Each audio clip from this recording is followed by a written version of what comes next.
Hey everyone, today we're going to check out the GarveeLife 8000 BTU portable air conditioner. This is everything it comes with right out of the box. We have the exhaust hose as well as both ends of the pieces that will be attached to that exhaust hose. It does come with a window kit with one slider extension.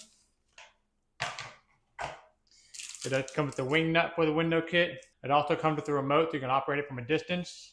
However, it does not have any batteries, so you need to provide your own AAA batteries. It's got an extended service protection pamphlet for you to check out if that's something you're interested in. It also has a quick start guide for installing the window kit and getting everything assembled and set up.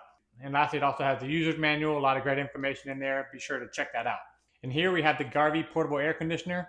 A couple of distinct things I've noticed with this particular one is you can find the air intake vent on the side. A lot of times you'll find these on the back side of other air conditioners. So that's one unique thing about this one, is located on the side. Also on the side, you'll find both of the drain ports. You have the upper drain port for continuous drainage, and you have the main drain port for whenever the unit is full, you need to drain it. And these are found on the side as well, which is pretty unique.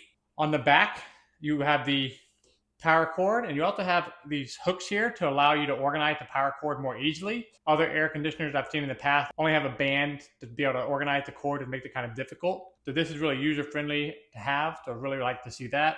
It also has the model specs and some other safety information in regard to air conditioner on the side here.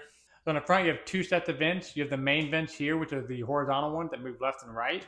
And you also have one on the inside, which are vertical. They allow you to shift them up and down for vertical directional airflow. And one thing to know, the vertical vents on the front here that move left and right, they are automatic, so you don't want to be trying to manually move those. You might break the mechanism that controls it.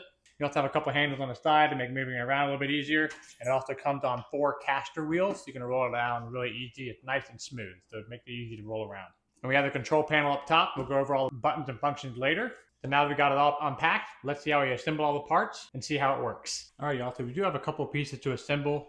The first thing we want to go ahead and assemble is going to be the window kit. So we'll go ahead and slide out the back panel. You're only going to need this front panel for now. And it does come with the wing nuts. You want to go ahead and place the bottom of the wing nut over here in this hole on the other end of the top piece of the window kit. Stick that in. On the other end, you're going to have the washer. You put that on there. And then you have the nut. You want to screw that on, but don't tighten it up too much because you want to leave it a little bit loose. You want to have it a little bit loose. So you have some wiggle room here in the bottom. And then the bottom one has this groove, so you want to line up that groove with the bottom of the top of the wing nut there. And it'll slide on just like this. That'll allow you to slide it in. And this way you can adjust the width of it and then tighten it down once you get it to the length you need it. Now it's nice and secure, and now this portion of the window unit is ready. Next, we have the exhaust hose. You're going to have 2 ends of the exhaust hose. So to install those, you want to go ahead and pull up 1 or 2 kinks of the hose. This end of the hose will attach to the window kit. On the inside, you'll see the grooves. You just want to go ahead and screw it on. And after a few turns, it should go ahead and catch into the grooves.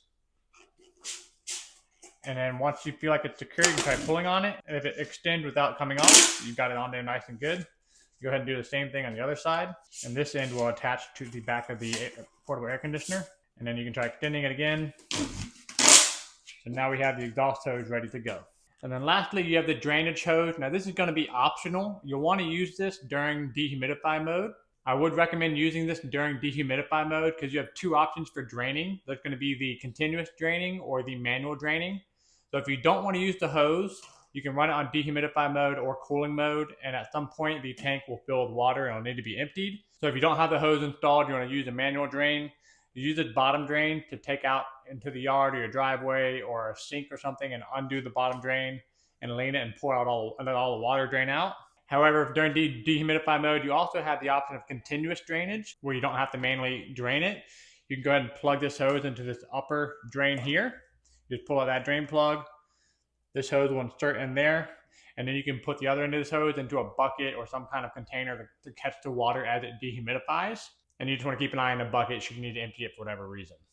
So 2 drainage options there for dehumidify mode, utilizing either the upper or the lower plugs. And for the window kit, on the back, you'll find the vent with one side of the exhaust hose will attached. So the square-sided exhaust hose is going to slide into the back of this AC unit here. And one thing you'll notice is one side has a thicker lip than the other. So the one without the big lip is going to be the side that slides in here. You're gonna line it up with the vent, you can slide it over, and when it's snapped in place, you know it's good to go.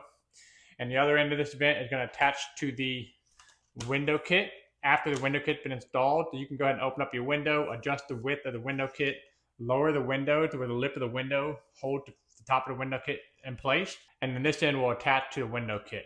One thing to keep in mind, you want to make sure that this beveled edge is up, because some window stills will come up right under this end here. So you want to have it upward to allow more space for this to attach to the window kit, and this will snap in just like that. And that's how it'll look once you have it set up with your window. All right, so that covers getting everything assembled and set up. That way you can go ahead and power it on and see how all the buttons and functionality works. So let's check it out. All right, so once you have it plugged in, you'll notice the LED display will go ahead and light up. This is in standby mode. And you'll see the control panel here. It has all the buttons and functionalities you'll find on the top of the AC unit, as well as the same functions on the remote control. It has a nice bright white LED display, makes it easy to read against that black background. To power it on, the louvers will go ahead and readjust into the forward position. Just a reminder, you also have the manual louvers on the inside if you want to give it more directional vertical air control. But to use these front louvers, you want to use the swing button, which is here, and that'll allow these louvers on the front to oscillate left and right to give you some more horizontal airflow control. And the first button over here on the left, we're going to have a timer button. This will allow you to set a time up to 24 hours, and you can use these up and down arrows to navigate through the times. So during standby mode, without it being fully on, you can set the amount of time you want to go by before it powers on itself. Or if it's already powered on and you already have it running, you can set a timer to how long you want it to run before you shut it off. The next button we have is going to be fan speed. You're going to have two separate fan speeds. Right now it's in low fan speed. You also have high fan speed. Next, we have the sleep mode. The sleep mode is only going to be available during cool mode. You want to make sure you have the cool mode activated. And so during sleep mode, what it'll do is it'll adjust the fan speed to its low fan setting. So if I had this on high, if you hit sleep mode, it'll automatically set it down to low, so you can't adjust that anymore. One thing that's different about this sleep mode compared to other AC units I've reviewed is a lot of other sleep modes will dim the lights. However, after testing this a few times, I did not observe that the lights dim at all. Just keep that in mind. This sleep mode does not have any light dimming.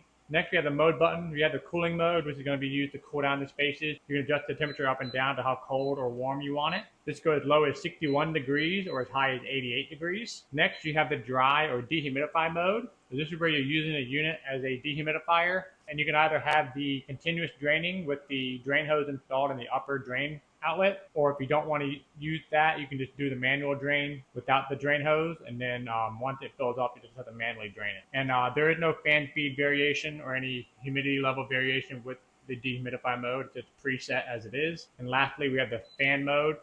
This is where it just run like a regular fan, just pumping air throughout the area, and you can adjust the fan speed to low or high with that. And lastly, you have a full indicator. That's going to indicate when the water tank inside the unit is full and needs to be emptied. It automatically shut off when that happens to let you know that it needs to be emptied. And then when you power off the AC unit, it shuts down almost immediately. The LED display will remain on, just letting you know that it's on standby mode. And that concludes all the buttons and functionality of the GarveeLife portable air conditioner. All right, y'all, just a couple last items for maintenance and some other things to consider. You want to make sure you clean these air intake vents every couple of weeks. Sometimes they'll get full of hair or debris, and it helps it run more efficiently to keep them clean. You can easily pull these out using 2 fingers to pull the vents out. And then you can use this to rinse off with warm water and a soft detergent. Or if you just need to do a gentle vacuum to clean it off, you can do that. But it has an upper and a lower. They both just pull out just like I demonstrated. And you just want to replace them the same way you removed it. And it'll snap back in like that. It's really easy. Just be sure to do that periodically. Another important thing I want to point out whenever you're setting up your window kit. This window kit only comes with 1 extension panel. Other portable air conditioners I've reviewed have had multiple extension panels to give you more customization for the varying window lengths. So one thing you want to do is go ahead and measure your window. You want to make sure it's either exactly 25.5 inches and or 37.5 inches or longer. The reason being is because if it's exactly 25.5 inches, it'll fit the front panel here with exactly 25.5 inches. That'll fit inside your window. However, if it's between 25.5 and 37.5, that's going to be an issue, because the back of this panel will obstruct the vent from being able to be placed here. So at 37.5 inches, you'll see that back panel will clear it. And then from 37.5 onward, you're clear to use it. In the instruction manual, it does say that if that doesn't fit your window, you can go ahead and cut it But unless you have an electric saw or something to make it easy to do that, this is really hard, tough plastic that's going to be very hard to do by hand, which I would not recommend doing. Quite honestly, I'd rather order a different AC unit that has those additional pieces to make installing it easier versus having to go through the trouble of having to cut this plastic myself. That just seems like a lot of extra work that's not necessary. So I just wanted to point that out to make you aware of it prior to making a decision on this portable air conditioner. So just keep that in mind. But overall, the Garvey 8000 BTU portable air conditioner works great. It's good quality, has a 3-in-1 functionality of fan mode, dehumidifying, and cooling. As you can see, it's nice, it's small and compact, but it's great to use in those smaller spaces if needed, or even RV living. All the functionalities are very straightforward and user-friendly. So I hope this information helps you make a more informed decision, and y'all enjoy.